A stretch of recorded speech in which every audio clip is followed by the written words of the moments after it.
Here to react to Senate Budget, Banking, and Homeland Security Committee's member, Ohio Senator Moreno. And Senator, I want to get your reaction. In particular, you heard from Senator Blumenthal at the end of that this is going to end up in the courts. Your reaction?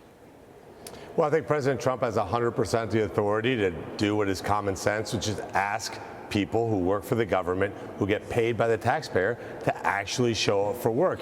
It's actually no surprise that the Democrats are up in arms, because while Chuck Schumer was majority leader, the senators themselves didn't show up for work, barely. They would come in Tuesday afternoons, leave Thursday mornings, and now Senator Thune is making them work Monday through Friday. They're apoplectic. So, of course, people who themselves don't actually work very much are upset when the president's asking government employees to work. Well, the other side of this is what to do with the real estate. And the administration, the White House, has signaled that may be a part of this reform as well with the federal workforce. And that would be to maybe sell off some of these pieces of expensive real estate that are not necessarily being used completely. You think that's a good idea? Well, absolutely. You look at what the statistics are. Roughly 12% occupancy rate in federal buildings here in Washington, D.C., and that includes maintenance crews and security. So virtually nobody's at work. We got to re-examine this. We got to right-size the federal government. We can't afford the size and scale of the bureaucracy we currently have. So I applaud President Trump for doing what he's doing. It's what most private businesses do all the time. But of course, my colleagues represent the idea that you can come to Washington, D.C. and not get very much done, because that's what they did for 4 years.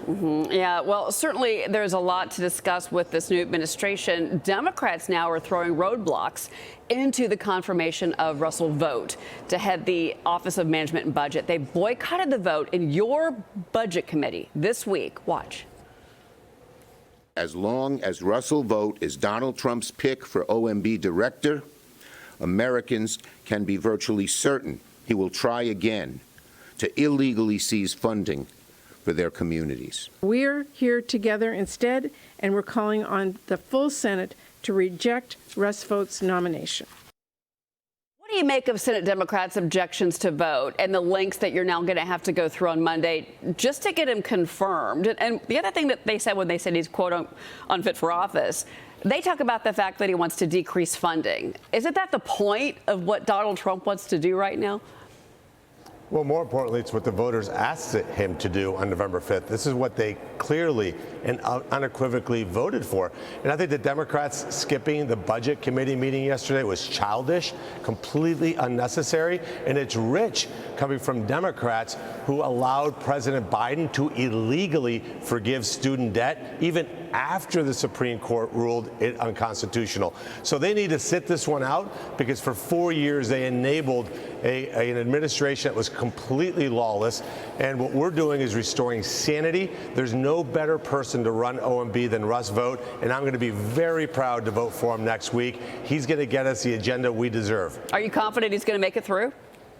Absolutely. I think we're going to get all of President Trump's nominees across the finish line, and it's an imperative. We got to get to work. Unfortunately, the Democrats know how to do only one thing, which is to block and be the opposition party. They have actually no ideas, no policies that move this country forward. We do, and we'll get it done. Yeah, and as Maria has said, they're doing everything they can to slow roll the confirmation process for all of the nominees. We've seen this day after day in these hearings on the Hill, Senator. Now, you are going to be part next week of a hearing that's going to investigate alleged instances of discrimination against conservatives by major banking institutions.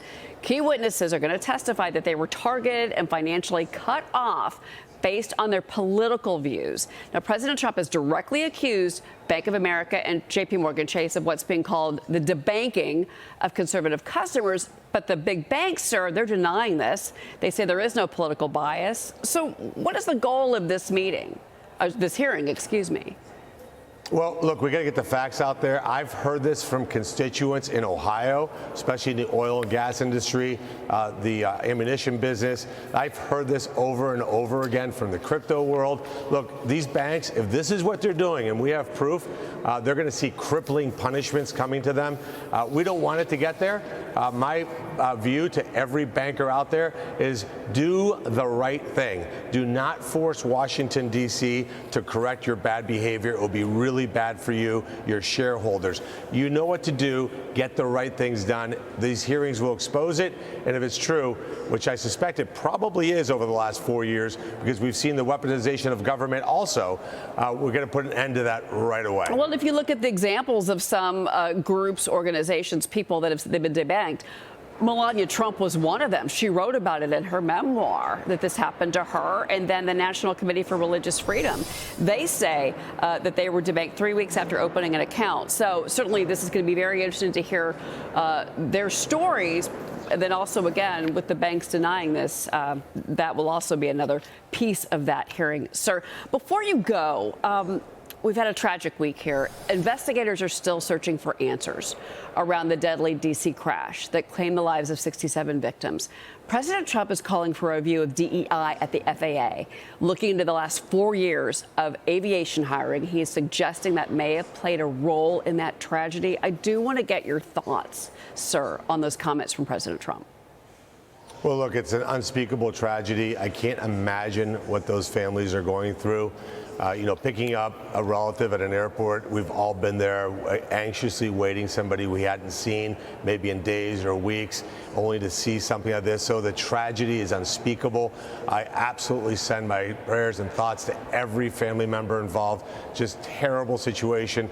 Look, we're going to get to the bottom of that. We have to make certain that we restore this country to a merit-based system where the best people for the job are put into those positions and never again discriminate against anybody based on their immutable characteristics or advance somebody, not because they're the best person, but we're trying to check a box. Look, I'm the first Hispanic elected statewide in Ohio, first South American-born senator. I hope nobody voted for me because of that reason. This is a country built on merit and hard work, and that's what President Trump's going to restore. Do you think that we can build up once again the ranks of air traffic controllers? They've been dealing with a shortage of air traffic controllers for years, and it's expected that's going to go into the 2030s unless something isn't done. Yeah, we're going to restore this country to greatness. We're going to bring people back in positions where they know that if they put in hard work and effort, they can advance and stop this movement that had happened over the last 4 years that discourage hard workers from wanting to show up. That's what we're going to do. Look, the American people gave us an ultimatum on November 5th to get things done that advance their lives, and that's what we're going to do. Senator Bernie Moreno, Senator, it's always good to speak with you. Thank you for being here.